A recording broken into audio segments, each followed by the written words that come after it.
이제 성령의 증인이 되어서 핍박을 받으니까 성령의 기도가 따라옵니다. 시작이고 과정이고 결론인 것이 바로 기도입니다.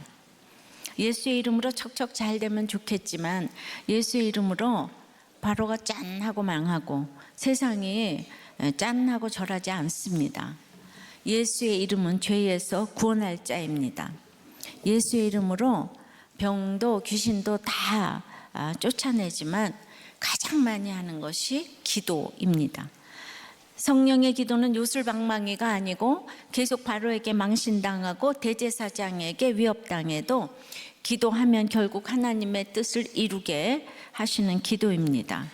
그래서 성령의 증인은 성령의 기도를 하게 하십니다. 그래서 성령의 기도 첫 번째는 동료가 있게 하십니다. 23절에요. 사도들이 노임의 그 동료에게 가서 제사장들과 장로들의 말을 다 알리니, 이제 제사장들과 장로들의 말이 뭔가 하면은 다시는 예수의 이름으로 복음을 전하지 말라. 그래도 전하겠다 그러니까 막 위협하면서 할 수 없이 풀어줬잖아요. 그러니까 이제 그 위협하는 그 말을 고할 수 있는 동료가 있다는 것이 얼마나 축복인지 모릅니다. 동료는 어느 특정한 사물이나 사람에게 속한 것이나 집단이라는 의미예요. 이 단어가 요한복음 1장 11절에서는 자기 백성 즉 유대인을 가리키고 요한복음 13장 1절에서는 자기 사람들 즉 제자들을 가리킵니다. 여기서는 성전에서 복음을 전하다가 직접 붙들린 사도들이 속한 집단으로서 이 교회를 가리키죠. 그래서 지난번 그 개역 한글에 동료보다는 같은 믿음이라는 의미로 더 와 닿기 때문에 저는 오늘 동료를 이제 많이 쓰겠어요. 베드로와 요한을 위해 기도하던 신실한 성도이고 이 동료는 성령의 공동체 성도들입니다. 저도 이런 동료가 있어서 여기까지 왔지요. 마태복음 18장에서 보면 두 사람이 땅에서 합심하여 무엇이든지 구하면 하나님이 저희를 위하여 이루시리라 하셨는데, 이 땅에 속한 자들은 우리가 안 되어서 합심이 안 되어서 동료가 안 됩니다. 위에 속한 자들만 같이 기도할 동료가 가능합니다. 자살을 생각하는 자 옆에 있는 그 한 사람의 역할은 참 중요하다고 봅니다. 나의 힘든 것을 나누고 털어놓을 진실한 친구나 공동체가 옆에 있다면 극단적인 선택까지 안 갈 수 있습니다. 나 한 사람이 그런 지체가 되어주는 것이 우리가 지금 바로 할 수 있는 행동입니다. 정신과 의사인 정혜신 씨는 내게 집중하는 한 사람만 있어도 죽지 않는다고 했어요. 그리고 트라우마 치유를 시작할 수 있는 단계까지 가는 과정이 정말 전문적이어야 하고, 그리고 중요한 건 죽고 싶은 일이 있는지를 아주 밥 먹었는지를 물어보듯이 계속 물어봐야 한다고 해요. 그러면은 안 죽는다고 했어요. 그래서 그 사람이 나를 믿고 이해하기까지 가는데 에너지에 8알이 들어가야 한다는 것이죠. 그래서 우리도 교회 목장이 그래서 에너지가 많이 이렇게 필요한 곳이죠.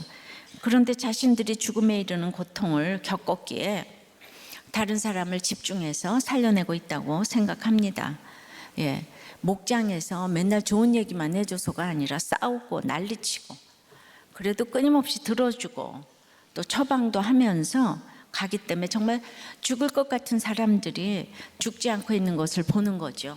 목장에 가면 언제 죽을 건데요? 날마다 물어보잖아요. 그렇게 이제 얘기를 해주면 절대로 안 죽는다는 거예요. 베드로와 요한은 성령의 증인이 되어 복음을 전했지만 예수의 이름으로 복음 전하지 말라는 협박을 받고 풀려났지 않아요. 그러니까 계속 위기죠. 풀려난 것이 아니에요. 왜냐하면 복음을 전하지 않을 수는 없잖아요. 그러니까 이럴 때 믿음의 동료가 절대적인 거죠. 제가 죽고 싶었던 이유도 제 말을 들어줄 한 사람이 없었기 때문이죠. 시부모님이 다 장로님, 권사님이셨지만 남편과 함께 동료가 못 되었어요. 그리고 교회에서조차 참 그 다 이렇게 겉으로 보면 다 이제 화려해 보이니까 그 말할 한 사람의 동료가 없었어요. 물론 저의 믿음의 수준은 교회는 주일 외에는 가지 말라고 하면은 안 가는, 그때는 거기까지밖에 믿음이 없으니까. 예수 믿고 그래서 가장 필요한 축복이 동료의 지체이고 공동체입니다. 근데 똑같은 교회에도 죽임당하는 사도들이 있고 죽이려는 장로와 또 제사장이 있어요. 그럼에도 그 인본적인 위로보다는 이 성령의 기도를 할 수 있는 지체의 기도가 절대적인 위로가 됩니다. 그래서 목장이 있어도 안 나가시고 동료가 안 되면 성령의 기도를 할 수가 없고 받을 수도 없으니 위로도 못 받겠죠. 그러니 함께 기도할 우리 동료가 있는지 생각해 보시고 기도 제목을 나누고 다른 이들을 중보할 수 있는 이런 교회 공동체에 속해 있는가 물어보고 싶어요. 기도 제목이 부끄럽다고 기도 부탁도 못하면서 나 홀로 신앙에 머물러 있지는 않습니까? 그래서 청년부, 장년도 아니고 청년부 목자의 그 목원에게 한 처방을 하나 들려드리겠어요. 목원에게 정신과를 좀 가보라고 했는데 간다고 하니까 그냥 다 벌떼같이 일어나서 잘하셨다고 모두가 격려를 해주셨어요. 그리고 이제 갈 때는 진료 전에 커피 한 잔이든 식사든 속을 든든히 하고 진료를 받을 것, 진료 후에 자기 자신에게 맛있는 음식 등으로 상을 주고 위로를 해줄 것, 자살 충동 방지를 위해 미리 대적 기도를 하고 의사에게 상담 전 자살 충동이 심했던 과거 상담 내용을 미리 말씀드릴 것, 의사가 잘 맞지 않으면 빨리 병원을 바꿀 것, 최대한 편안한 마음으로 갈 것, 원하는 진료 방향에 대해서 사전에 의사에게 말씀드릴 것 등 구체적인 처방이 청년부 목장의 목자가 이렇게 했다는 거 아니에요? 이렇게 청년부도 동료가 되어서 목장에서 나눔을 하고 돕고 있습니다. 대단하죠? 적용해 보세요. 여러분은 이런 위기 가운데서 동료의 위로를 받고 있습니까? 동료의 시기를 받고 있습니까? 여러분은 동료가 아예 없습니까? 한 동료에 집중하고 있습니까? 성령의 기도 두 번째는 말씀에 근거해서 기도를 하는 거예요. 24절부터입니다. 그들이 듣고 이 베드로가 요한이 전해주는 이 기가 막힌 협박의 소리를 듣고 한 마음으로 하나님께 소리를 높여 이르되 대주제여 천지와 바다와 그 가운데 만물을 지으니시오 또 주의 종 우리 조상 다윗의 입을 통하여 성령으로 말씀하시기를 어찌하여 열방이 분노하며 족속들이 허사를 경영하였는고 세상의 군왕들이 나서며 관리들이 함께 모여 주와 그리스도를 대적하도다 하시니로소이다. 오늘 여기 다윗을 통하여 성령으로 말씀하셨다고 그랬어요. 그 말이 열방이 분노하며 족속들의 허사를 경영한다고 했는데 바로 이 말은 시편 2편을 인용해서 기도를 했다는 거죠. 항상 성경 말씀을 줄줄이 대고하는 게 우리의 말씀 묵상 큐티인 하는 거죠. 근데 세상의 군왕들은 무슨 헛된 일을 꾸미고 꾀하고 무엇을 대적하는 것일까요? 소란스럽게 헛된 일을 꾸미고 경영하는 것이 이 세상의 정체예요. 분노하다에 해당하는 원어는 소란하다는 이렇게 뜻도 있어요. 이 단어는 본래 파도나 불길이 막 들끓는 모습을 나타낼 때 사용하는 단어인데요. 그렇습니다. 소란하기 그지없는 세상이 우리가 살아가고 있는 이 세상의 모습이에요. 근데 세상이 왜 이렇게 소란합니까? 끊임없이 무언가를 이루고자 하기 때문이에요. 이것을 꾸민다고 경영이라고 표현하고 있어요. 세상의 경영은 근본적으로 하나님을 대적하는 일에 맞추어져 있습니다. 그 왜 이렇게 대적합니까? 죄인의 본성은 하나님을 싫어하기 때문이에요. 어제의 적들도 하나님과 그 기름 부은 자를 대적하는 일을 위해서는 기꺼이 동지가 되는 세상에서 성도들의 고난은 필연적일 수밖에 없습니다. 그래서 눈만 뜨면 헛된 일을 꾀할 수밖에 없는 그 현실들이 기다리고 있습니다. 그래서 이 세상은 이 헛된 일을 경영하게 해달라고 모두가 기도합니다. 우리 열왕기서에서도 봤듯이 바알 선지자들도 너무 열심히 기도합니다. 온몸을 상해가며 피를 흘리며 기도합니다. 요란하게 소란하게 기도합니다. 아합에게 잘 보여야 되니까 이 보이는 열심으로 자기의 유익을 구하기 위해 기도합니다. 그러나 오늘 기도는 절대자, 대주제인 천지와 바다와 그 가운데 만물을 지은 이에게 하는 것이라고 했어요. 자, 예를 들어서 회사에서 가장 높은 사장에게 내가 무엇을 요구하겠다고 문 밖에서 피를 흘리며 온몸을 상해가면서 요란하게 소란하게 달라 달라 달라 이러고 외치면 그 사장이 그 요구를 듣겠습니까? 그러나 세상에서는 그래도 교회에서는 가장 힘센 사람은 누군가 하면은 믿음 없는 사람이죠. 그 사람 말은 다 듣게 돼 있어요, 우리는. 그러니까 여러분들 누구도 나한테 와서 뭐라 그러지 않았다면 자기 믿음을 한번 점검해 보세요. 이렇게 세상과 교회는 다른 거예요.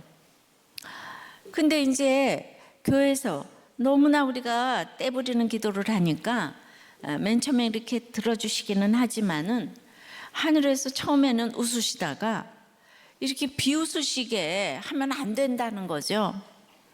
누군가 산에서 살려달라는 기도를 하도 저기 악을 써가지고 그냥 이 살려달라고 하니까 경찰이 동원해서 다 수색을 했더니만 취직이 안 돼서 살려달라고 기도한 거래요. 그러니까 이건 모두가 비웃게 되는 거지 않아요? 기도는 그러므로 이렇게 요란하게 소리 지른다고 들으시는 것이 아니고요. 그 높은 사람과 신뢰관계가 쌓여야 통하겠고 그래야 들어주겠죠. 그 사장하고 신뢰관계가 쌓여야 들어주죠. 사장 앞에 가서 피를 흘리고 요란하게 달라 안 주면 내가 지금부터 굶어 죽겠다 막 이러면서, 그러니까 하나님 저것이 왜 저 굶어서 저 죽으려고 저러나. 그래서 맨 처음에 하나님은 좀 들어주기도 하죠. 근데 자꾸 그렇게 자꾸 굶어 죽으려고 그러면 하나님도 이제 들어줄 수가 없어요. 하나님이 복음 전파를 위해 계획을 가지고 계세요. 그런데 이 세상은 하나님을 알지 못하고 특히 군왕들은 그리스도를 대적하기에 그 대적을 당하는, 대적을 받는 역할을 해야 할 사람이 있어요. 주님은 참 그게 마음이 아프세요. 그러나 이 복음은 하나님의 복음이고 이렇게 전해져야 되기 때문에 이 일을 하나님이 하신 것으로 알게 하기 위해서 대적을 이렇게 받을 때, 대적받는 역할을 할 때 한 마음으로 그를 위해 기도할 동료가 있게 하시는 거죠.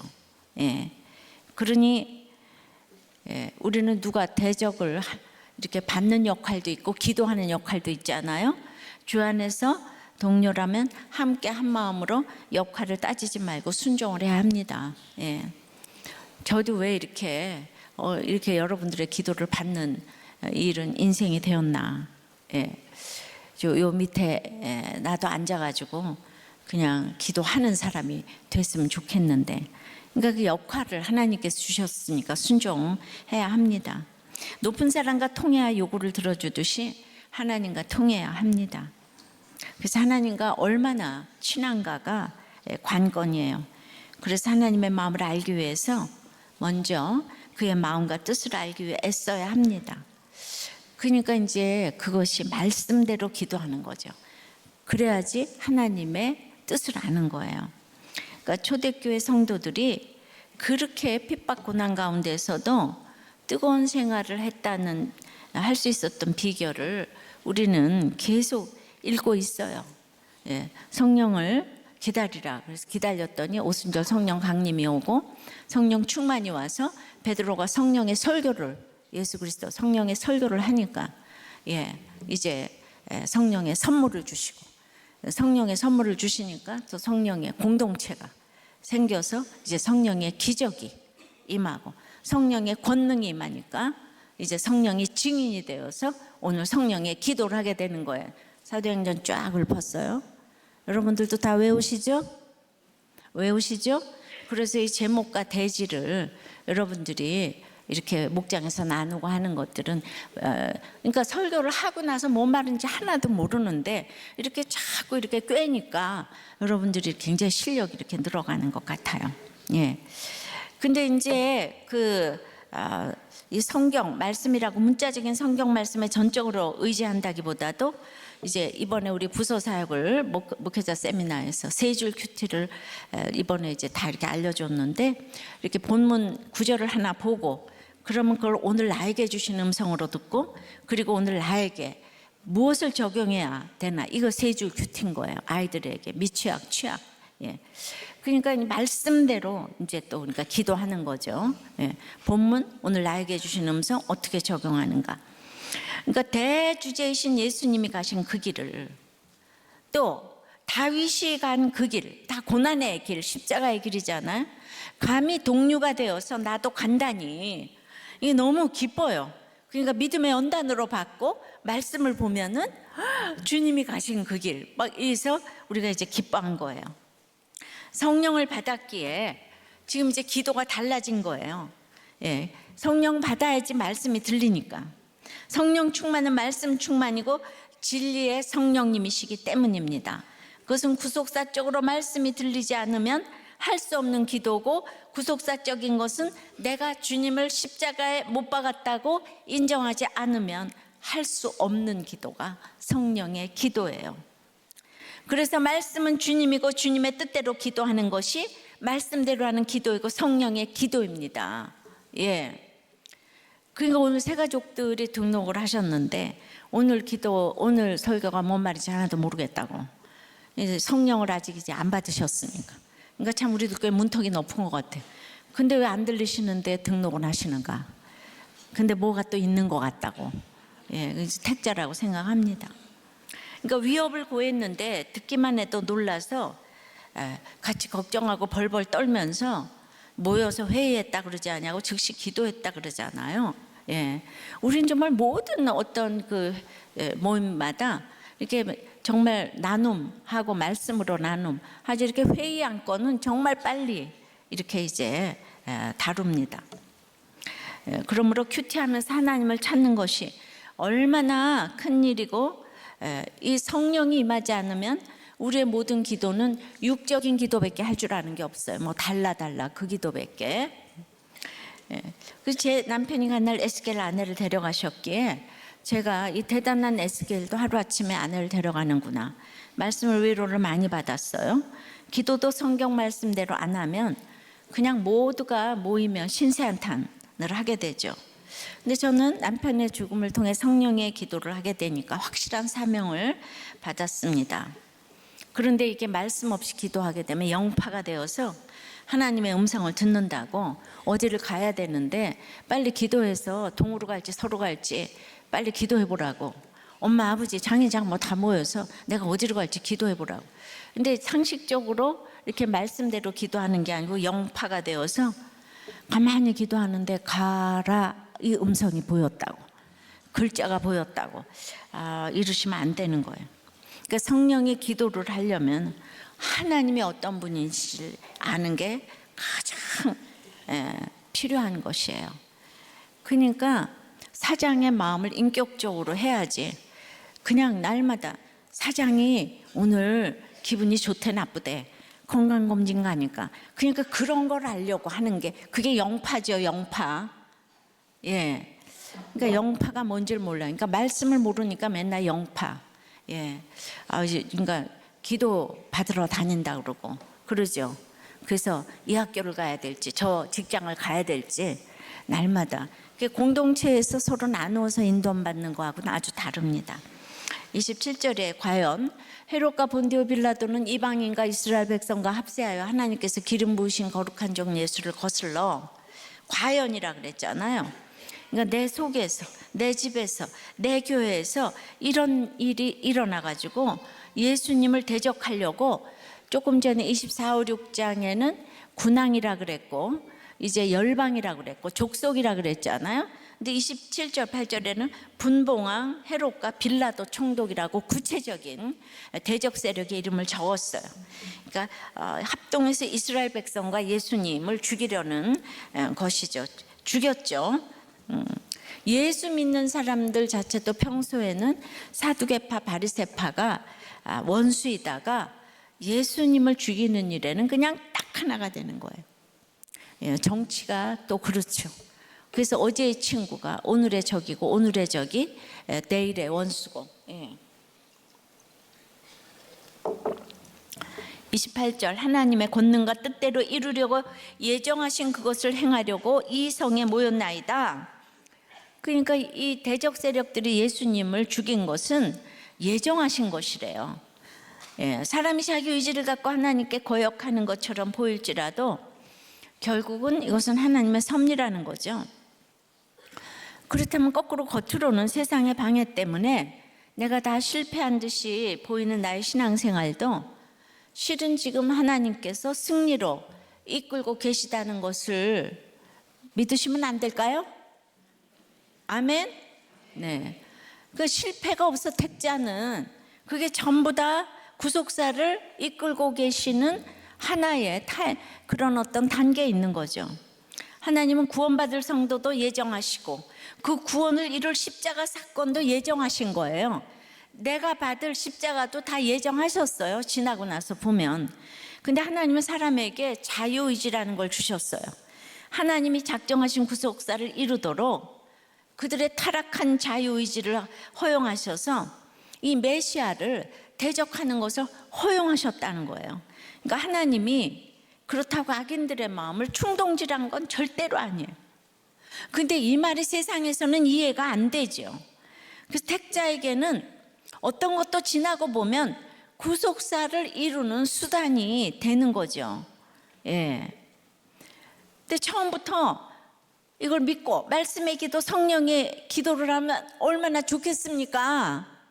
근데 지금 이제 안 믿어지는 사람은 목장 가서 부연 설명을 좀 들으시고, 그래도 붙어만 있으면 수지 맞으니까 몸이 익어야 되잖아요, 그죠? 이 기도는 초대교회의 초대교회가 그 예수 그리스도의 재림 때까지 계속 이 박해가 이어질 것이고, 그럴 때 대응 방식이 이래야 된다는 롤 모델을 지금 보여주고 있기 때문에 이 일은 반드시 있어야 될 일이었어요. 베드로하고 요한은 핍박을 받았어야 되고, 그때 성도들은 성령의 기도를 하고, 그러니까 힘든 일이 있으면 서로 기도 부탁하고 기도하고 이러면서 이제 이렇게 성령의 기도를 통하여서 성령이 임하는 그 사역을 해야 된다는 거죠. 의미가 그래서 큽니다. 자, 나눔이에요. 오랫동안 교회 다녔지만 말씀이 기초가 되지 않은 기복신앙으로 표적만을 구했어요. 주님은 저희 가정에 첫 번째 표적을 주셨는데 주일 예배, 목장 예배를 갈 수 있는 이런 곳으로 인도하셨고, 물질 고난에서도 조금씩 회복시켜 주셨어요. 또 아내가 신장 이식 수술을 받아야 할 때 제가 공여자가 되어 수술이 잘 되도록 인도해 주셨어요. 그런데 이제 이렇게 인도해 주셨는데 또 말씀을 묵상하기보다 또 두 번째 표적을 이제 구하는 기도를 하게 되었다는 거죠. 두 아들이 중고등학교에 다니면서 남들처럼 좀 키워보고 싶은, 그러니까 이거저거 다 남들이 하는 건 좀 다 해보고 싶고, 그러다 보니까 돈이 더 있었으면 좋겠고, 그래서 자꾸 낮에 당기다 보면 땅 생각이 그렇게 자꾸 난다는 거예요. 그래서 이분이 조급한 생각이 들 때마다 복권을 샀다는 거예요. 우리도 꽤 목장까지 오면서 복권을 사면서 평소에는 하지도 않던 기도를 또 그렇게 열심히 했대요. 그래서 이제 구체적으로 당첨금으로 공장 부지를 매입해서 사업을 해서 내가 이 샐러리맨을 청산해야 되겠다. 이런 거를 다 구체적인 기도라고 하는 거죠. 그러나 정력으로 구하는 기도도 한두 번이죠. 그러니까 믿음이 어릴 때는 정력으로 구하는 기도를 들어주실 수 있지요. 우리 이제 외손녀가 코 올리기 시절에 사탕 하나에도 막 사생결단을 하면서 울었어요. 그까지 사탕 하나가 뭐라고 저렇게 울며 불며 이제 얻어내려고 하는지 안타까웠지만은 자기한테 사탕이 나쁘다는 걸 그땐 모르잖아요. 세상 물정 모르니까 때를 써도 전혀 밉지 않잖아요. 그런데 우리도 그 어쩌다 정력으로 구한 기도가 응답을 받으면 거기서 멈추질 않고 자꾸 그걸 자랑하고 더 열심히 정욕적인 기도를 하는 거예요. 그리고 나는 응답받았다고 죄의식조차 없어요. 그래서 평생을 내 야망과 정욕을 채우기 위해서 기도를 하면은요, 결과적으로 마지막에는 이제 그런 기도를 들어주실 수가 없어서 꽝 하시는 거죠. 기도가 막히는 거예요. 결국 믿음은 땅에 떨어지고 나도 속는 나의 믿음이 되는 거죠. 적용해 보세요. 이런 위기와 핍박 속에서 이 성도들처럼 말씀대로 기도를 하십니까? 헛된 것을 경영하시며 정욕으로 기도하십니까?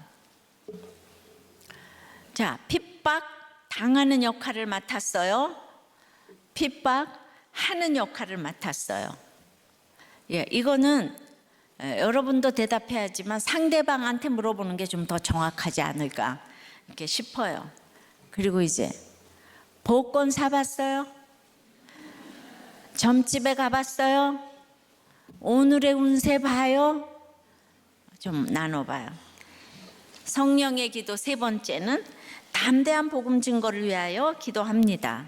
29절이에요. 주여 이제도 그들의 위협함을 굽어보시옵고 또 종들로 하여금 담대히 하나님의 말씀을 전하게 하여 주시오며. 그러니까 이제 말씀대로 기도했잖아요. 시편 2편을 통해서. 그럼 이제 그 기도의 내용이 뭔가? 이걸 지금 보니까 위협함을 굽어보시고 라는 말은 고난을 감해달라는 말이 아니에요. 고난받는 자신들을 하나님께서 지켜주시라고, 돌봐달라고. 굽어보시고는 어떤 사물에 대하여 눈을 떼지 않고 응시하는 걸 의미해요. 그러니까 왜 고난을 감해달라고 하지 않는가 하면은 주님이 당하신 그 십자가 고난으로 우리가 나음을 입었기 때문인 걸 알잖아요. 성령을 받았잖아요. 그러니까 이 고난은 겪어가야 되는 거예요. 그걸 없애달라고 그러면 안 되는 거예요. 이제 거기에서 내가 잘 지켜갈 수 있도록, 그러니까 한마디로 이게 구원의 기도인 거예요. 구원의 기도. 그러니까 주님이 가신 그 길을 나도 가는 것이 너무 황송한 거예요. 제가 막 성경책 찢는 핍박을 당하면 이게 마태복음에 나오는 의를 위해서 핍박받는 자는 상이 크다고 그랬는데 내가 이런 핍박까지 받을 자격이 없는데, 말씀을 보면 그렇게 생각이 되는 거예요. 근데 이런 환경에서 또 담대히 끊임없이 하나님 말씀을 전하게 해달라고 성도들은 기도한 거예요. 내가 어떤 환경에 있든지 고난을 없애달라는 기도가 아니고 그 고난 가운데서 담대히 말씀을 전하게 해달라고. 남편의 죽음 가운데서도, 아이들의 입시가 이제 불합격 가운데서도, 내가 암 가운데서도 계속 복음을 담대히 전하게 해달라고. 이런 기도를 해야지 하나님이 기뻐하세요. 그런데 이제 내가 복음을 전하고 싶은 열정이 넘친다고 내가 믿음이 좋아서 온전해서 그런 게 아니에요. 성도의 성숙을 생각할 때 내 욕심이 아직 가지쳐지지 않은 것들이 많이 있잖아요. 야고보서 5장 16절에 그러므로 너희 죄를 서로 고백하며 병이 낫기를 위하여 서로 기도하라. 의인의 간구는 역사하는 힘이 큼이니라. 그런데 자기 죄를 보는 것은요, 죽은 사람을 살리는 것보다 어렵다고 했잖아요. 그러니까 맞아요. 내 안에서 죽어지지 않으면요, 조그만 거 하나도 고백하기 어려워요. 그러니까 하나님도 죽어지신 사건이 독생자를 이 땅에 보내신 것이고, 그것 때문에 우리를 살리시듯이 우리도 때마다 죽어지지 않으면 어떤 것 하나도 사람 살리는 고백을 하기가 어려워요. 입으로만 하는 건지 립 서비스로. 내가 죽어져야 그 하나도 하나님 때문에 고백할 수 있어요. 근데 죄를 서로 고백하는 것이 얼마나 역사하는 힘이 큰 의인의 기도인지 모릅니다. 그것을 공동 번역은 그 의인을 올바른 사람이라고 표현했는데요. 여러분, 올바른 사람은 죄를 안 짓는 사람이 아니고 죄를 짓는 것을 아는 사람이에요. 여기 지금 야고보서 본문 문맥대로 그런 사람이 서로 죄를 고백하는 사람이 되는 거예요.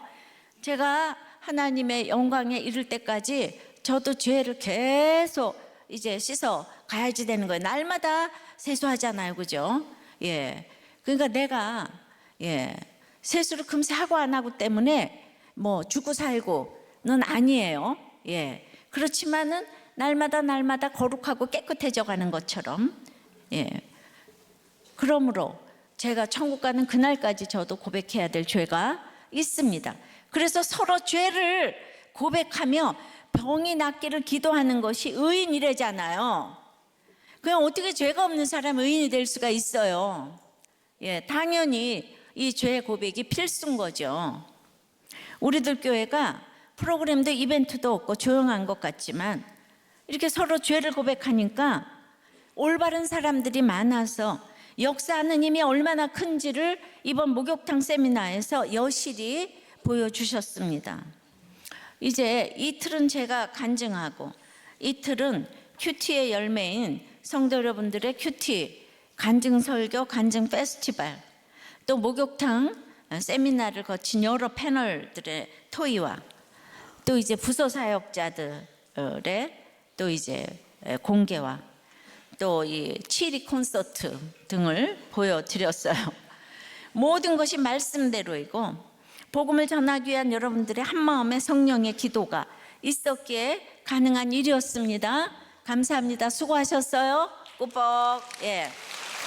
근데 기도는 내용도 중요하지만 동기가 더 중요합니다.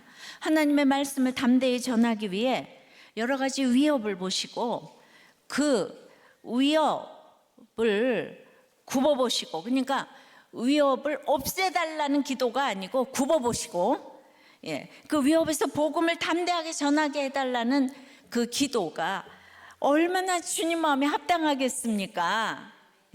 하나님은 할 일이 많은데 그것 때문에 하나님의 복음이 흥왕해져야 되겠는데 저 싫어요. 이거 나는 싫어요. 이름은 하나님이 막 들으시고 골치가 아프세요. 그래서 좀 순종하라고 하는 거죠. 그런데 이제 성령으로 기도를 하게 되니까 다들 성도님들이고 사역자들이고 수치를 드러내며 고백을 하면 다들 앞날이 세상적으로 보면 앞날이 위험할 것 같은 일들이 많이 있죠. 스캔들이 되고 가십이 되고 또 부목사님들이 치리 간증을 하면 갈 데도 없을 것 같은데 지금 이제 몇 명이나 나와서 신학생 세미나는 또 딴 사람들이 다 하도 받은 사람이 많아갖고 치리가 뭔가 하면 막 감봉도 하고 설교도 못하게 하고 야단치는 거예요. 그런데 이런 걸 다 해요. 다들 복음을 위해서 이 위협에서 건져달라는 것이 아니고 서로 죄를 고하며 자신들의 병이 낫기를 기도하면서 간증을 하니까 담대한 복음 증거가 되어서 역사하는 힘이 큰 세미나가 된 줄 믿습니다. 하나님은 내 상황을 하나님 주권으로 볼 수 있을 때까지 몰고 가시는 거예요. 그러니까 끊임없이 기도 속에 구해야 할 것은 그 위협 속에 담대함이에요. 근데 난 이 일이 맞는 줄은 알겠는데 내가 지치지 않도록 이런 거를 위해서 끝까지 이 고난을 잘 감당해 내도록 그걸 기도를 부탁을 해야 되는 거죠. 일순간의 어려움 때문에 하나님의 원하신 나라를 놓치는 일이 없도록 이 담대함을 간구해야 되는 거예요. 적용해 보세요. 요즘 나의 기도의 내용은 무엇입니까? 위험 속에서, 위협 속에서 담대하게 하나님의 영광의 복음을 전하기 위한 기도라고 말할 수 있습니까? 아니면 맨날 이 위험을 없애달라고 기도하십니까? 여러분은 죄를 고백하며 병을 낫게 하는 의인입니까? 죽어도 말 못하는 겉만 번드르르한 회칠한 무덤입니까? 나는 절대로 못해. 절대로 못해. 언제까지 절대로 못하시겠습니까? 성령의 기도 네 번째는 예수의 이름으로 표적과 기사가 이루어지는 기도입니다. 30절이에요. 손을 내밀어 병을 낫게 하셨고 표적과 기사가 거룩한 종 예수의 이름으로 이루어지게 하옵소서 하더라. 그러니까 성령의 기도는 손을 내밀어 병을 낫게 하는 기도인 거예요. 아까 야고보 5장 16절처럼 먼저 친근하게 다가가서 정말 나의 부족과 수치와 이 죄를 고백하면 영육의 병이 낫는 것을 수없이 경험했습니다. 오늘 이혼했던 남편을 이렇게, 그것도 9년이나 됐다는데, 오늘 세례받는데 이렇게 초청을 하니까 이게 내 죄를 오늘 고백했잖아요. 세례 간증하면서. 그러니까 우리 남편께서 영육의 병이 낫게 될 줄 믿습니다. 제가 성령의 설교를 했었죠. 2장 22절에서 하나님은 나사렛 예수로 큰 권능과 기사와 표적을 보이셨다고 했어요. 권능은, 이 성령의 권능은 십자가의 예수님을 내가 못 박았다고 하는 것이라고 했는데, 그럼 우리는 표적과 기사가 거룩한 종 예수의 이름으로 이루어지게 해달라고 기도한 거예요. 쉽게 설명하면 내가 암을 통해서 내 현재 이유를 알게 하신 것이 하나님의 큰 권능이고요. 힘들수록 깨달아지는 것이 놀라운 기사고요. 암이 나아서 기적이 아니고 암을 잘 해석하여서 영적 진리인 말씀의 표적을 보여주셨다고 했어요. 권능과 기사와 표적 기억나시죠? 그런데 예수의 이름으로 이루어지는 표적과 기사가 나의 고통과 환난과 반대 세력을 없애기 위한 것이 아니라는 거죠. 성경을 계속 보면 갈수록 환난이 더 심해질 것이라고 했어요. 사도들은 지금 풀려났지만 다음에는 채찍맞고 그 다음에는 이렇게 순교를 했어요. 아이고 무서워라. 그러나 복음은 날로 날로 흥왕하게 전파됩니다. 하박국 선지자는 어찌하여 의인이 고통받고 불의한 자가 잘 되나요 했지만, 하나님은 그것도 이제 시작일 뿐이다. 더 혼탁하고 불의한 내가 갈대아 사람들을 일으킬 것이다. 너희들은 아직도 회개가 안 됐다. 그러나 2장 4절에 그러나 의인은 그 믿음으로 말미암아 살리라 그랬어요. 그러니까 믿음이 얼마나 대단한 건지 몰라요. 아무것도 없어도 우리가 이 말씀으로 믿음이 들어가니까 우리들 교회 성도들이 날로 날로 흥왕하는 거예요. 그러니까 날마다 이 간증이 쏟아지는 거죠. 목사님 제가 기도하면 병이 낫는 역사가 얼마든지 일어날 수 있어요. 그러나 병을 고쳐주고도 저는 또 아플 수가 있는 거예요. 이거는 하나님의 주권이에요. 그러니까 거룩한 종 예수의 이름으로 이루어지는 표적은 억울하게 보이는 것이 많지만 성령의 기도만 하면 구별된 표적으로 바꿔주십니다. 예수의 이름은 이 세상에서는 분노가 일어나는 이름이에요. 가난하고 애통하고 핍박받는 자가 복이 있다고 하니까 그런 복은 듣기도 싫어서, 듣기만 해도 싫어서 대제사장들이 죽이려는 것처럼 분노 폭발의 이름이 예수예요. 그러니까 이스라엘 사람들이 십자가에서 정말 이렇게 처형되는 예수님, 그거를 이스라엘 사람들이 예수를 십자가에 못 박으라고 외쳤잖아요. 초라해 보이니까. 그래가지고 예수 죽이고 잘 살고 있는데 예수의 이름을 들으니 얼마나 뛰쳐나가고 싶겠습니까? 우리 모든 이 세상 사람들은 이렇게 예수의 이름을 들으면 뛰쳐나가고 싶은 것이 정상이에요. 왜냐? 죄에서 구원할 자 있기 때문에 죄 짓고 있는 사람은 온몸으로 특히 분노를 표시합니다. 뛰쳐나가고 싶은 사람은 다 죄가 있어서 그래요. 가가지고 한번 서로 까보시자고. 그래서 다들 뛰쳐나갈까 봐 변질된 예수의 이름을 주는 거죠. 모든 것이 번창하고 잘 되고 꼬리가 되지 않고 머리가 될 거야. 네가 기도 안 해서 그래. 1시간 안 되면 2시간, 2시간 안 되면 3시간. 이것이 거룩한 종 예수의 이름으로 하는 기도가 아니에요. 거룩한 종 예수의 이름으로 하는 기도는 좁은 길 가게 하는 기도. 협착하여 찾는 이가 없는 그곳을 가라고. 또 사망이 아닌 생명의 기도. 결국 영원히 사는 기도죠. 거룩한 종 예수의 이름으로 하는 이 구별된 기도이며 이것이 성령의 기도입니다. 처음 오시는 분들이 말이 어렵겠죠. 그래서 우리 교회 문턱이 높아요. 그러나 말씀은 참이기 때문에 그래서 결과적으로 이렇게 다 살아났습니다. 그리고 돈도 없는 교회가 빚도 없이 교회를 지었어요. 왜냐하면 하나님이 진짜이기 때문이에요. 할렐루야. 31절 빌기를 다함에 모인 것이 진동하더니 우리가 다 성령이 충만하여 담대히 하나님의 말씀을 전하니라. 이렇게 하나님의 말씀에 딱 합한 기도를 하고 하나님하고 찰딱 붙어서 떨어질 수 없는 기도를 마치니까 3가지 응답이 왔어요. 자, 모인 곳이 진동하고 성령이 충만하고 담대히 말씀을 전하게 된 거예요. 은사주의자들이 몸이 떨리는 것을 진동의 은사라고 하면서 이 구절을 인용하는데 그건 아니고요. 동료들의 마음에 성령 충만으로 강하게 역사하셨다는 뜻이고 확신 있게 전했다는 뜻입니다. 우리가 이 성령을 맨 처음에 방언으로 받았어요. 문자적으로. 그래서 여러분들은 방언도 좀 사모하시길 바라요. 기도에 힘이 있습니다. 우리는 방언 기도도 합니다. 수요예배 때마다. 그러니까 이 중보기도, 합심기도, 통성기도 하면서 담대히 말씀을 전하게 되니까 응답받는 경험도 하게 되는 거예요. 제가 지나고 나서 보니까 그냥 우리는 맨날 만나면 진동하는 것 같아요. 안 그래요? 막 기도를 해도 떠나가라 진동합니다. 하지만 침묵기도도 너무 잘해요.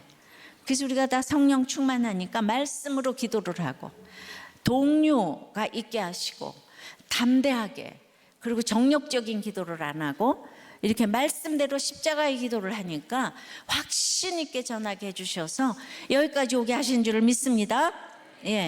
그래서 이제 예수의 이름을 가지면 만유를 품에 넣기에 나의 모든 환경도 남을 죄에서 꺼내줄 환경으로 쓰이고 그것이 구원이고 담대함의 비결인데 이것을 위해서 성령의 기도가 필요하다는 것이죠. 십자가에서 날마다 죽고 거룩으로 가기 위해 성령의 기도를 하라고 하시는 거예요. 예수 이름으로 성령의 기도를 하라고 하시는 거예요. 적용해 보세요. 여러분은 거룩한 종 예수의 이름으로 기도합니까? 변질된 예수의 이름으로 기도합니까? 우리 수많은 성도들의 기도 제목과 아버지 하나님 기도해 주시는 그 모든 기도가 이렇게 구원에 맞춰져 있고 거룩에 맞춰져 있고 아버지 하나님 정말 온전케 되는 그런 놀라운 그런 기도 제목과 기도가 있었기 때문에 우리들 교회가 여기까지 온 줄을 믿습니다. 더욱더 성령의 기도를 할 수 있도록 도와주시옵소서. 이 나라가 성령의 기도를 하게 도와주시옵소서. 교계가 성령의 기도를 하게 도와주시옵소서. 그래서 정말 동성애 또 차별금지법 이런 모든 낙태금지법이 통과되지 않도록 도와주시옵소서. 쌀로 힘들어하는 우리 농민들을 가서 만져주시옵소서. 우리의 모든 처절한 아픔을 주님 와서 하감하여 주시옵시고 굽어보시옵시고 그 고난 가운데서 예수 그리스도를 전할 수 있는 놀라운 담대함을 허락하여 주시옵소서. 예수 그리스도 이름으로 기도드리옵나이다. 아멘.